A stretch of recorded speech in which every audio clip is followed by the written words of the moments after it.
Saudara-saudara sekalian, alhamdulillah saya ucapkan di hari Allah Subhanahu wa taala.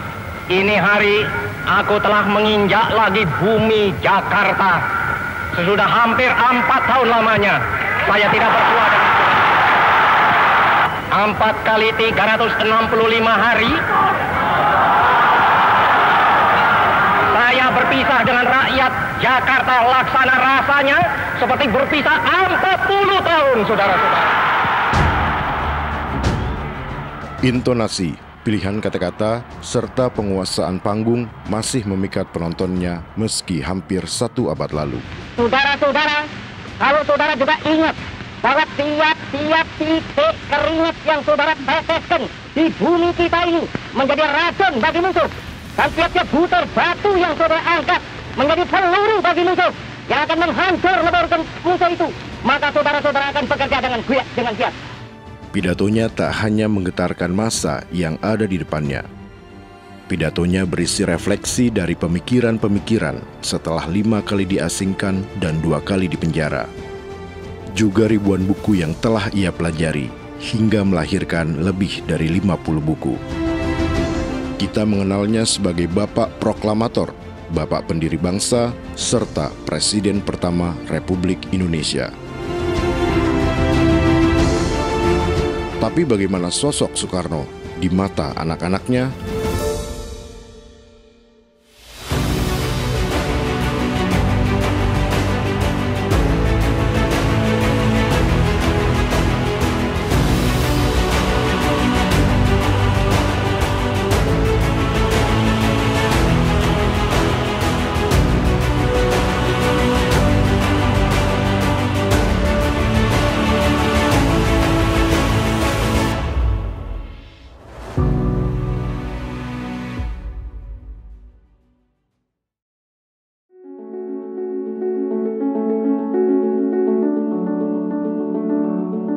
Soekarno lahir di Surabaya tahun 1901. Ia menikah dengan Fatmawati pada tahun 1943, 5 hari sebelum usianya genap 42 tahun.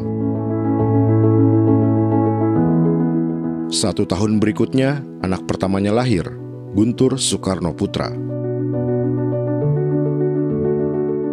Saat kami mewawancarai beliau, usianya hampir 80 tahun. Saya dilahirkan di dulu jalan Pegangsaan Timur nomor 56 Jakarta, tanggal 3 November tahun 1940. Nama kalau di akte kelahiran nama saya dikasih oleh orang tua yaitu Diah Mutiara Sukmawati Soekarno Putri. Tapi untuk nama populer kepada masyarakat itu selalu hanya memakai nama Sukmawati Soekarno saja. Saya dilahirkan di Istana Merdeka, Jakarta, tanggal 13 Januari tahun 1953.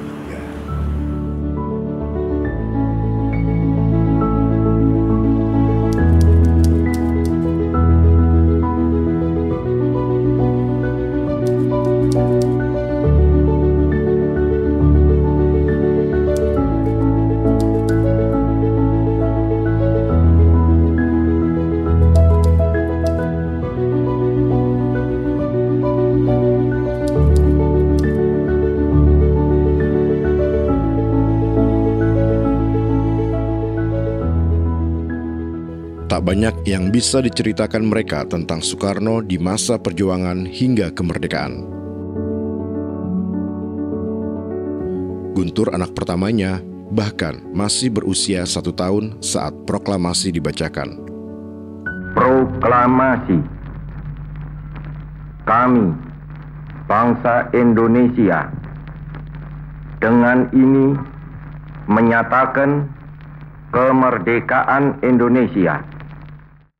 Sejak itu pula, bersama Muhammad Hatta, jabatan presiden dan wakil presiden melekat sebagai orang penting di Indonesia.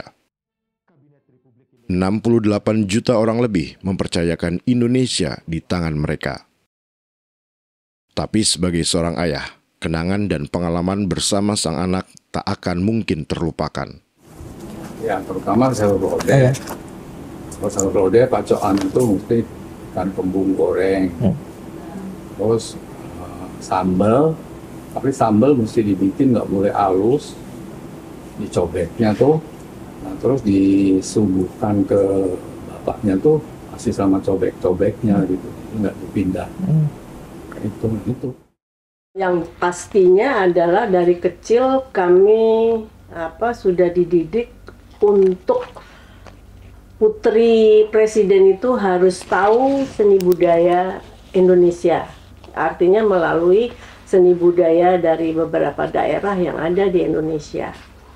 Dan saya mulai naik pentas untuk menari itu karena sebetulnya kan kedua orang tua ya, jadi bapak dan ibu yang mengarahkan demikian, dan kemudian ibu saya lebih mengarahkan saya itu seperti lebih harus tahu tarian Bali. Eyang putri kami itu adalah dari Bali, jadi ibundanya bapak itu adalah dari Bali, dari Singaraja. Solo sama aja, sama semua aja. Cuman yang membedakan dari kecil kami terikat dengan protokoler. Yang sebetulnya kami bilang itu membuat rasa kurang nyaman ya. Jadi nggak merdeka, gitu, merdeka. Tapi kalau pergaulan dari kecil, ketika tamat kanak-kanak aku, justru teman main saya itu adalah anak-anak pegawai udah gitu, di tukang kebun, anak tukang cuci, anak tukang masak dan sebagainya.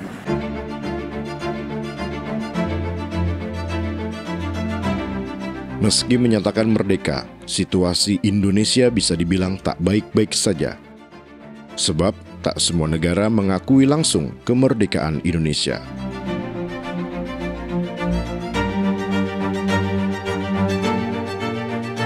Bahkan, baru setahun merdeka, ibu kota harus pindah dari Jakarta ke Yogyakarta.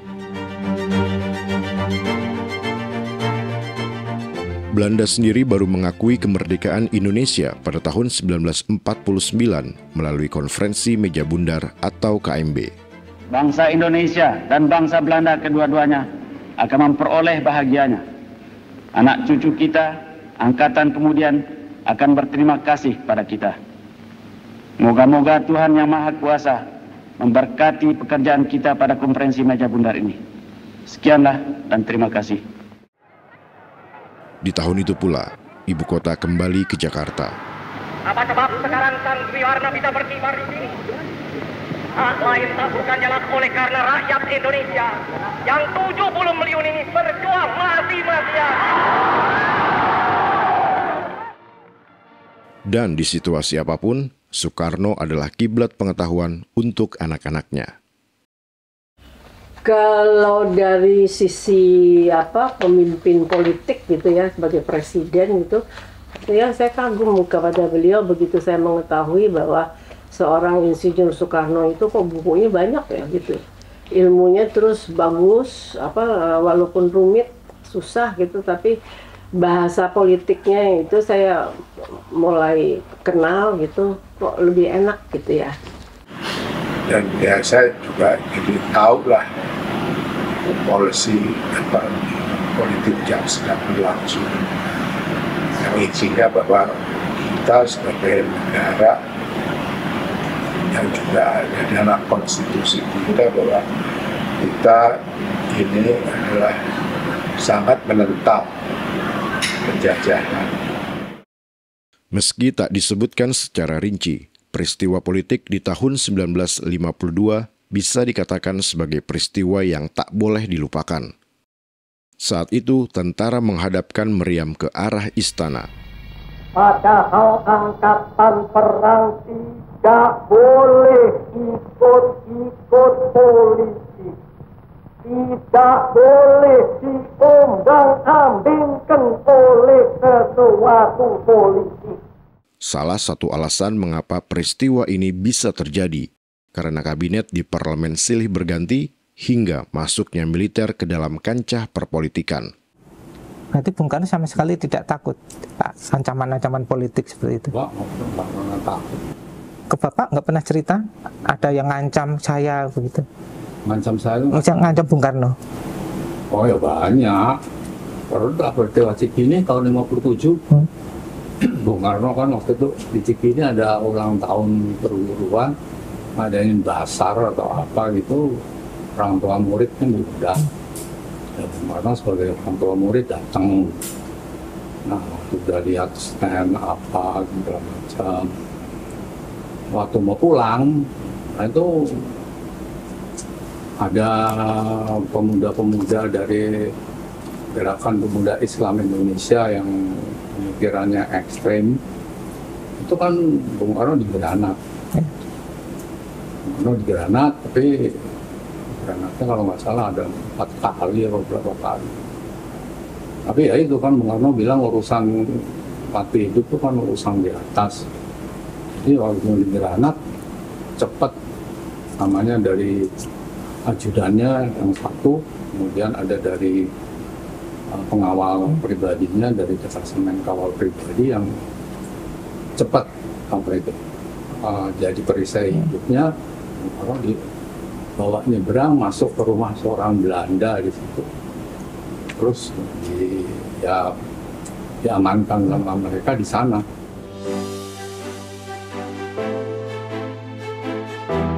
Soekarno memang menjadi kiblat untuk putra-putrinya. Tapi bukan berarti semua harus menjadi politikus seperti sang ayah.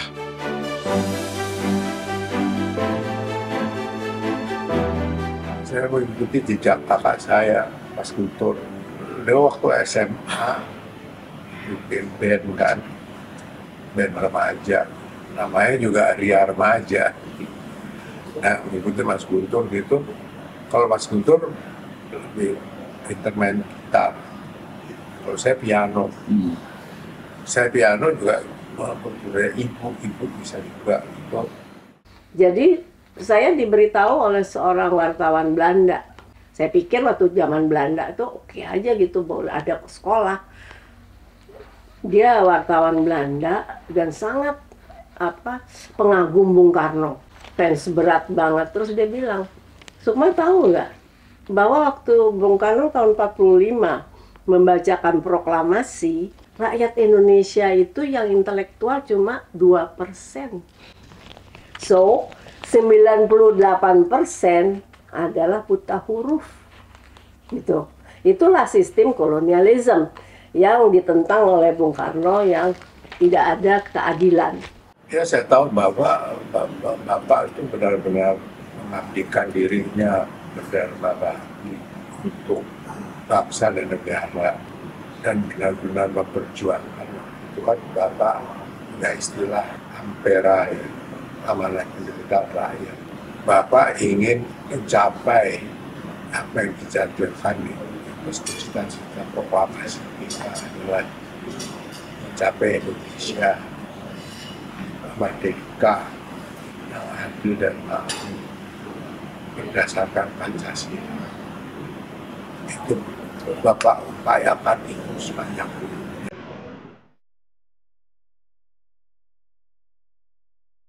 1 Desember 1956. 11 tahun mendampingi Soekarno, Hatta mengundurkan diri. Pengunduran diri ini tepat setahun setelah pemilu pertama kali dilakukan.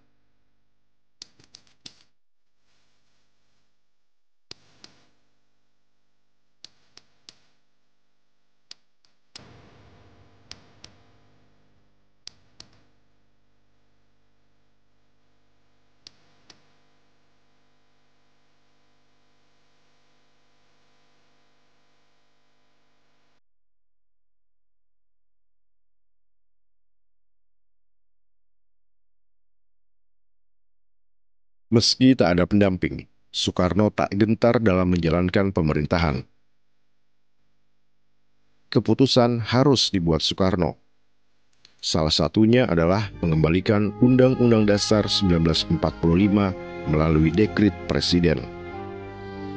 Menetapkan Undang-Undang Dasar 1945 berlaku lagi. Saat itu usia Sukmawati menginjak 8 tahun. Kalau politik itu baru ketika saya SMP ya. Karena politik itu adalah ilmu yang tidak mudah gitu. Tapi saya sudah mulai dididik dengan harus belajar konsep-konsep sosial politiknya Bung Karno dari buku-bukunya yang sudah diterbitkan, dicetak gitu ya. Karena dulu kan Bung Karno sendiri yang lebih suka menulis ya, menulis dengan pena bukannya mesin ketik gitu. Pemikiran-pemikiran yang pada akhirnya mengantarkan pada apa yang kita sebut sebagai peristiwa 1965.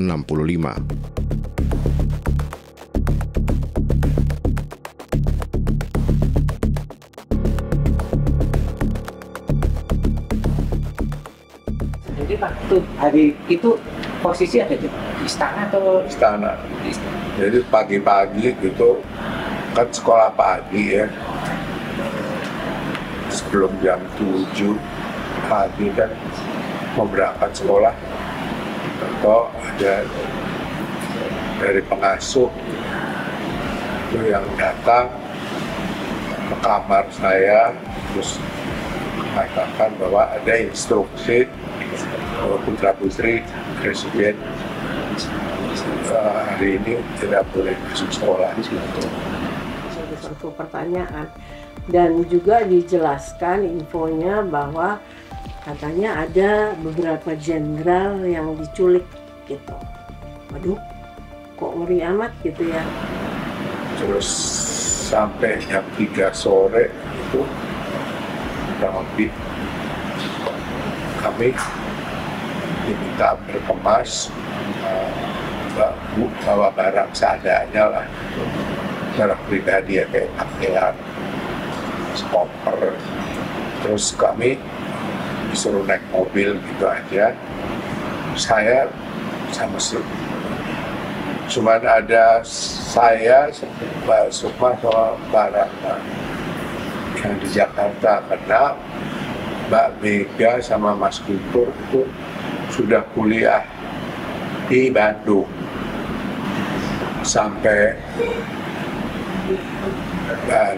rumah Bandung tuh Mbak Namatur.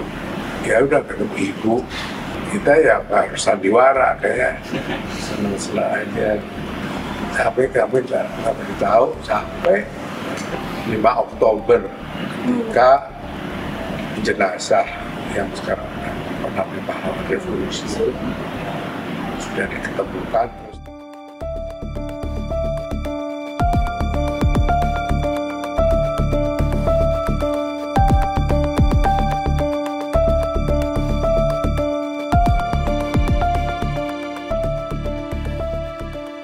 Saya nggak lulus karena waktu tahun 66 oleh rektor saya dipecat dari ITB karena saya aktivis politik yang membela ajaran-ajaran dan ideologi-ideologi Bung Karno. Saya dipecat, dilarang untuk mengikuti kuliah berikutnya. Nah itu jadi tentang istilah politik demisioner gitu. Nah disitulah jelas kunci bagaimana terjadinya kudeta. Jadi aku udah mulai dapat bahan-bahan bahwa kan ilmu kudeta itu kan kita nggak ngerti, apalagi generasi saya. Apa sih kudeta, pengalihan tuh kayak apa sih gitu ya. Biasanya ada contoh soal kudeta itu pastinya seringnya kan dimanapun negara mana yang melakukan adalah rezim tentara.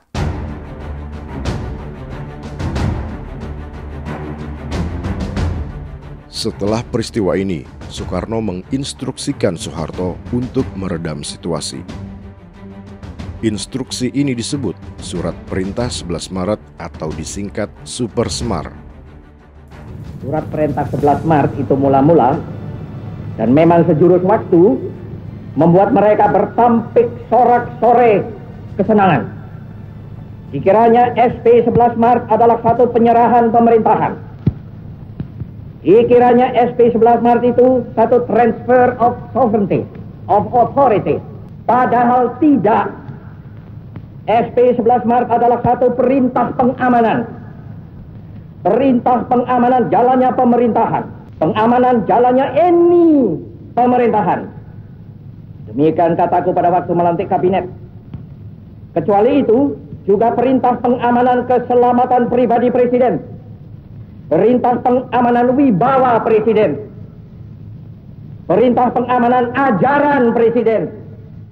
Bahwa konsep itu kan dibuat atas karena datangnya tekanan dari utusan Soeharto mengutus 3 jenderal, ya kan, 3 jenderal untuk menghadap Bung Karno, ya kurang lebihnya untuk memperjelas keadaan memburuk, bahwa harusnya mengertilah Presiden Soekarno apa yang harus dilakukan gitu. Tapi kan justru dari kelompok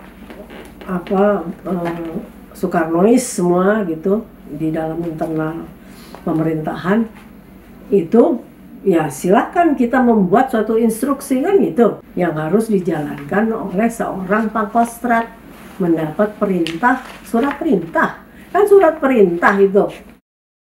Jadi acara 17 Agustus 1966 itu adalah acara terakhirnya Soekarno menyampaikan pidato 17 tahun. Setelah pertanggungjawabannya ditolak parlemen pada 1967, Soekarno dinyatakan berhenti dari jabatannya sebagai presiden. Lalu Soeharto menggantikannya.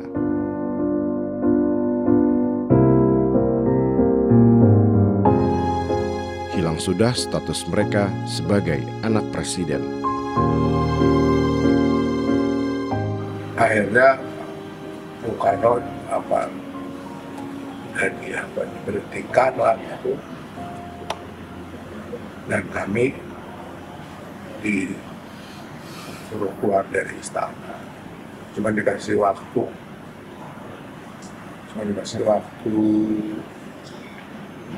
3 hari. Silahkan keluar karena Bapak bukan lagi presiden, gitu. Ya udah kita ngungsi keluar, pergilah dari permisi. Menyedihkan sekali sama pelayan-pelayan yang sekian tahun hidup bersama gitu ya. Kita pergi keluar, kita ke rumah ibu gitu.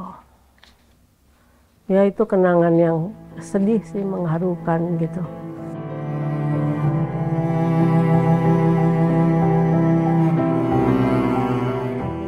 Kisah perjalanan Soekarno tak berhenti sampai di sini. Hubungan Soekarno dengan Fatmawati juga tak baik-baik saja. Ya prosesnya ya udah aja. Pokoknya saya nggak mau dimadu. Entah lagi terserah. Karena kan Bung Karno orang Muslim. Boleh nikah sampai 4 kali kan. Ya udah terserah aja. Tapi saya nggak mau dimadu. Prinsip saya mesti monogami. Udah kalau gitu sekarang keluar dari sana.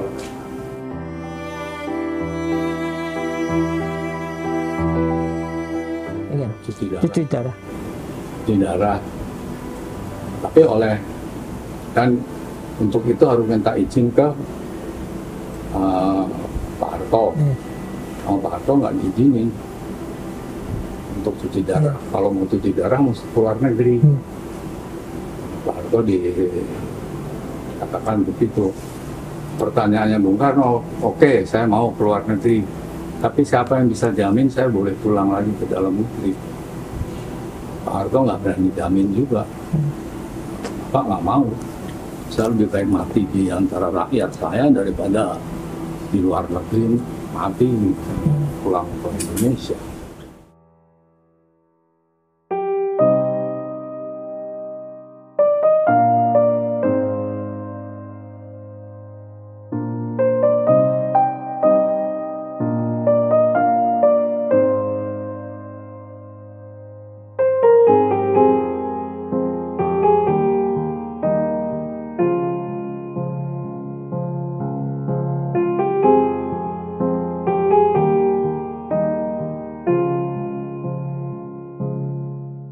Bu Hartini sama Bu Dewi dan Bu Fatma juga, tiga istri sah loh.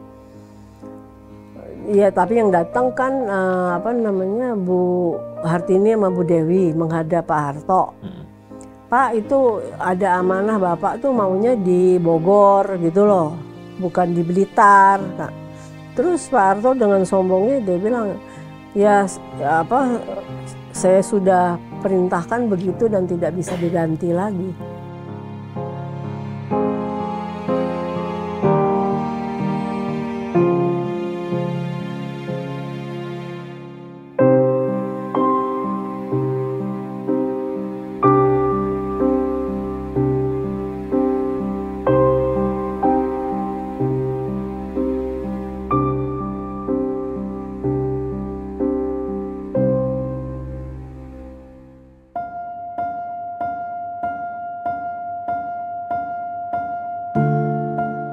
Jadi ketika keadaan beliau itu sudah betul-betul hancur gitu jiwanya gitu ya, itu dia udah nggak bisa berpesan lagi. Saya udah pesanin, kita bisa lihat deh, udah saya pesan kan sebelumnya ketika saya masih sehat walafiat gitu, di setiap pidato-pidato 17 Agustus beliau semacam-macam lah.